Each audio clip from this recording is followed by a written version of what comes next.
أيها السادة والسيدات، سلام الله عليكم، أهلا ومرحبا بكم مباشرة من ملعب سيفيتاس متروبوليتانو في العاصمة الإسبانية مدريد لمتابعة المباراة الودية بين الفريق الوطني والمنتخب البيروفي ضمن استعدادات الفريق الوطني لنهاية كأس أفريقيا في الكوت ديفوار أمام ما يقارب 30,000 مناصر هنا في سيفيتاس متروبوليتانو. أسود الأطلس يبحثون عن الإقناع مرة أخرى عن الظهور بوجه مشرف يليق بهم ويليق بما قدموه في دولة قطر ويتناسب مع ما تحقق في المباراة الدولية الودية أمام منتخب البرازيل. أسود الأطلس اليوم نعم هناك غيابات، لكن من يحضر يبحث عن تقديم عرض قوي أمام المنتخب البيروفي. الملفت للانتباه هنا في هذا الملعب حضور ما يقارب 20,000 مناصر بيروفي. نعرف جيدا تواجد عدد كبير من البيروفيين في العاصمة مدريد وفي نواحي مدريد، جالية بيروفية كبيرة تؤكد حضورها. مقابل ذلك آلاف الحناجر المغربية اليوم في سيفيتاس متروبوليتانو تدعم المنتخب الوطني، تدعم مزراوي يلعب المخلال لنصير. نصير يحاول أن يوصلها لحكيم زياش، لكن تدخل الدفاع البيروفي. المنتخب البيروفي سيلعب باقتصاد كبير في هذه المباراة معا في نفس الملعب. اكيد انه الاجواء تكون يصعب وصفها ويصعب اننا نقدم لكم ولو شويه من منع. نصير المزراوي يلعب الناف اقرد يوصلها رومان سيروس. الخنوس وتدخل فنصيري وزكريا بوخلل وتدخل الحارس بيدرو جاليس. نصير بوكا جونيور سكاريو يبحث عن ايصال، كان متالق مع تفينت ومع نادي فاينارد. سابق للاتلتي قبل التحول للسيفيتاس متروبوليتانو. خطأ والحكم يتدخل للإعلان عن المنى والرسمية. كرة للأمام في منطقة الجزاء، الكسرة الوطنية للأمام سيروا للأمام.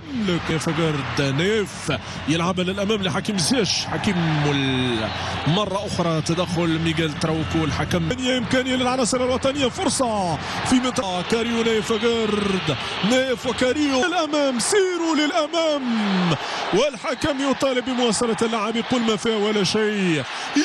فيها ولا شيء للفريق الوطني. فرصة كان بإمكان، كان نجما واليوم شارك في كأس العالم. تابع من زكريا بوخلال أقرب للحارس جاليس من حكيم زياش الذي يجتهد كثيرا مع انطلاق هذه المباراة.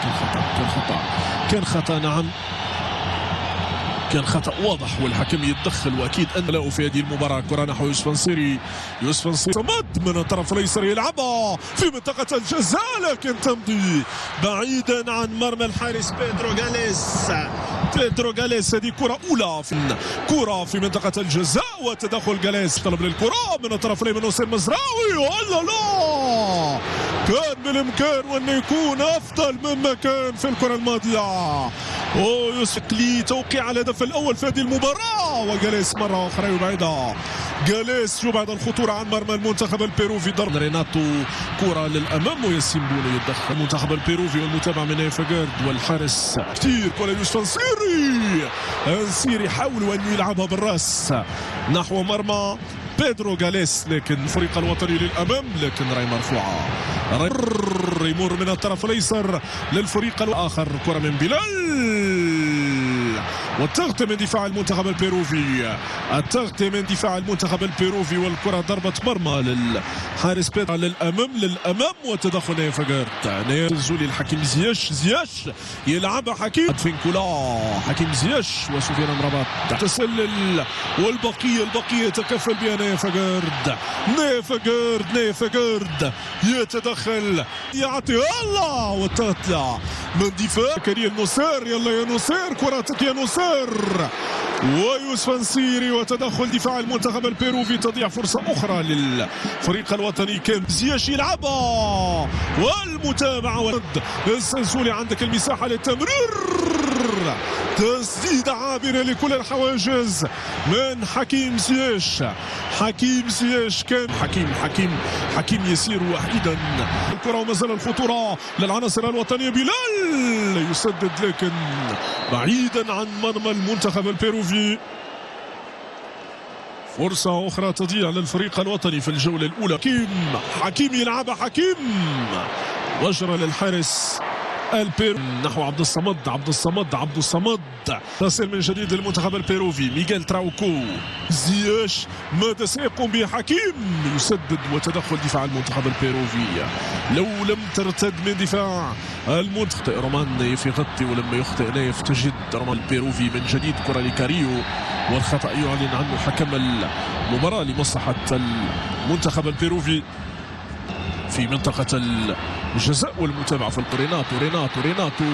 ريناتو والتغطية في الأولى والتدخل في الثانية من يحيى عطية الله. والحقب البيرو خطيرة لمنتخب البيرو، والتغطية البيرو بلمسة لأدفينكولا من البيرو، والتغطية من دفاع الفريق الوطني لكن بعيدا عن المرمى.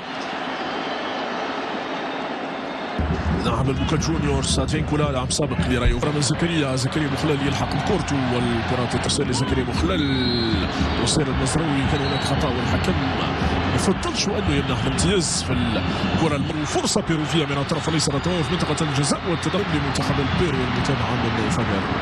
يحيى يبحث عن العنصر القادر على التحكم في هذه الكرة. خطأ واضح من ريناتو تابيا، خطأ لريناتو تابيا في منطقة جزاء منتخب البيرو. في القائمة الثانية المتابعة كاريو ورومانسيوس رومان يسيمبون في منطقة الجزاء. المتابعة في القائمة الثانية، لكن في ظل تواجد يحيى عطية الله صعب على لكن في النهاية تصل حراوي مزراوي يلحق بالكرة. نصر يتحصل لا الحكم شاف ان اناس السروري كرة للفريق الوطني، تلعب كرة في منطقة الجزاء وخروج يسير نفس الطريق. يحرر رفاق وزملائه إمكاني من حكيم زياش يسدد.